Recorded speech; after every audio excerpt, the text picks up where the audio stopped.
ചെമ്പന്തിർപ്പൂവ് സീരിയലിന്റെ ഇന്നത്തെ എപ്പിസോഡാണ് കേട്ടോ പറയുന്നത്. അങ്ങനെ നമ്മുടെ അച്ഛമ്മ ഒരു തീരുമാനം എടുത്തിരിക്കുകയാണ്. സച്ചി രേവതിയാണ് എപ്പോഴും ടെറസിലും ഹാളിലും ആയിട്ട് മാറി മാറി കിടക്കുന്നത്. എന്നാൽ ഇനി മുതൽ അങ്ങനെ പാടില്ല. നിങ്ങളെ മൂന്ന് മക്കൾക്കും ഈ വീട്ടിലെ മുറികളിലൊക്കെ ഒരേ സ്ഥാനം തന്നെയാണ് നിങ്ങൾക്ക് എല്ലാവർക്കും ഉള്ളത്. പക്ഷെ സച്ചിയുടെ രേവതിയുടെയും കാര്യത്തിൽ അങ്ങനെയല്ലല്ലോ. അവരല്ലേ എപ്പോഴും റൂമിലല്ലല്ലോ അവർ കിടക്കുന്നത്. അതുകൊണ്ട് ഇന്ന് മുതൽ അതിലൊരു മാറ്റം വരുത്തേണ്ടതായിട്ടുണ്ട്. നിങ്ങളെ മൂന്ന് പേരും മുറികളൊക്കെ ഷെയർ ചെയ്ത് വേണം കിടക്കാനായിട്ട്. അപ്പോൾ ഒരു കാര്യം ചെയ്യുക, സുധിയും ശ്രുതിയും ഇന്ന് മുതൽ ഹാളിൽ കിടക്കട്ടെ, രേവതി സച്ചിയും സുധിയുടെ മുറിയിൽ കിടക്കട്ടെ എന്ന് അച്ഛമ്മ ഇങ്ങനെ പറയാൻ കേട്ടോ ഒരാഴ്ചത്തേക്ക്. പിന്നെ ഒരാഴ്ച മാറി മാറി അങ്ങനെ ഇനി മുതൽ അങ്ങോട്ട് മുന്നോട്ട് പോയാൽ മതി എന്നൊക്കെ അച്ഛമ്മ പറയാണ്. ഈ തീരുമാനത്തോട് സച്ചി അനുകൂലിച്ച് കേട്ടോ. നമ്മുടെ ശ്രുതിയാണെങ്കിൽ അപ്പോഴും പറയാണ്, അയ്യോ എനിക്ക് ഈസി മുറിയിൽ കിടന്നാലേ ഉറക്കം വരത്തുള്ളൂ എന്നൊക്കെ പറഞ്ഞിട്ട് ശ്രുതി എങ്ങനെ നോക്കുവാണ് കേട്ടോ. ശ്രുതി അത് ഒട്ടും താല്പര്യമില്ലാത്ത പോലെ ശ്രുതിയെ ഇങ്ങനെ നോക്കുന്നുമുണ്ട്. പിന്നെയാണെങ്കിൽ അച്ഛമ്മ രേവതിയോട് ചെന്ന് പറയുന്നുണ്ട്, മോളെ ഇങ്ങനെ ഒരു തീരുമാനം ഞാൻ എടുത്തതിൻ്റെ പിന്നിൽ ഒരു കാര്യമുണ്ടെന്നൊക്കെ ഇങ്ങനെ പറയാൻ കേട്ടോ. നിങ്ങൾക്ക് രണ്ടുപേർക്കും ഒരു കുഞ്ഞ് വേണ്ടേ, നിങ്ങളിങ്ങനെ മാറി കിടന്നാൽ എങ്ങനെയാ ശരിയാവുന്നൊക്കെ ഇങ്ങനെ അച്ഛമ്മ പറയാൻ കേട്ടോ. പിന്നെ രേവതിയോട് കുറെ കാര്യങ്ങളൊക്കെ പറഞ്ഞു കൊടുക്കുന്നുണ്ട്. നീ ഒരിക്കലും ശ്രുതിയുടെയും വർഷയുടെ മുന്നിൽ ഒട്ടും താന്ന് കിടക്കേണ്ട കാര്യമൊന്നുമില്ല. നീ അവർക്കൊപ്പം ഉള്ള ആള് തന്നെയാണ്. നിങ്ങൾ മൂന്ന് പേർക്ക് വീട്ടിലെ തുല്യ സ്ഥാനം തന്നെയാണ് ഉള്ളതെന്നൊക്കെ ഇങ്ങനെ രേവതിയോട് പറഞ്ഞു കൊടുക്കുകയാണ് കേട്ടോ. രേവതി അപ്പോഴും പറയുന്നത്, വർഷയും ശ്രുതിയൊക്കെ വലിയ വീട്ടിലെ കുട്ടികളല്ലേ, എന്നെ പോലെ അവർക്ക് തറയിൽ കിടന്ന ശീലമൊന്നും ഇല്ലല്ലോ എന്നിങ്ങനെ അച്ഛമ്മയോട് പറയുന്നുണ്ട് കേട്ടോ. ആ ശീലമൊക്കെ മാറണം. നീ എപ്പോഴും തറയിൽ കിടക്കുന്നതെന്ന് പറഞ്ഞ് ജീവിതകാലം മുഴുവൻ ഇങ്ങനെ തറയിൽ തന്നെ കിടന്നുറങ്ങിയാൽ മതിയോ എന്നൊക്കെ ഇങ്ങനെ പറയാൻ കേട്ടോ. രേവതിയുടെ അച്ഛമ്മ പിന്നെയും പറഞ്ഞുകൊണ്ടിരിക്കുകയാണ്.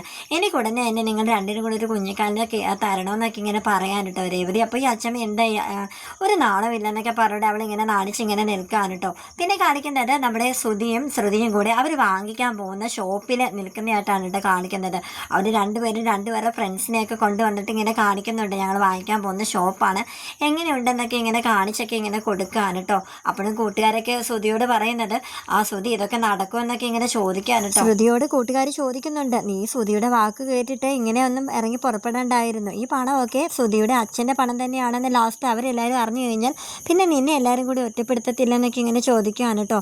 പക്ഷേ ശ്രുതി പറയുന്നത്, ശ്രുതിയുടെ ഈ ഒരു ആവശ്യത്തിന് ഞാനിപ്പോൾ കൂടെ നിൽക്കുന്നത് എന്തുകൊണ്ട് നല്ലത് തന്നെയാണ്. നാളെ എനിക്കൊരു പ്രശ്നം വരുമ്പോൾ ശ്രുതി അതുപോലെ തന്നെ എൻ്റെ ഒപ്പം തന്നെ കാണും ഇങ്ങനെ ശ്രുതി വിശ്വാസത്തോടുകൂടി തന്നെ പറയാൻ കേട്ടോ.